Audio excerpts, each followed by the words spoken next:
This video will show you how to connect your Allvalue store to CJ Dropshipping. With the setting done, CJ can automatically draw and fulfill orders from your Allvalue store, which is also called automatically dropshipping. There are two ways you can connect your Allvalue store with CJ Dropshipping together. One is to install CJ app from your Allvalue store, and the other is to authorize your Allvalue store on CJ. Now, let me show you how to do it.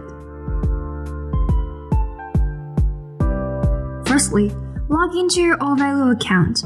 Then find CJ in App section and click Use Now. Verify your CJ account and confirm. And then you can see the connection is finished perfectly. First, go to My CJ and then click Authorization to find Allvalue.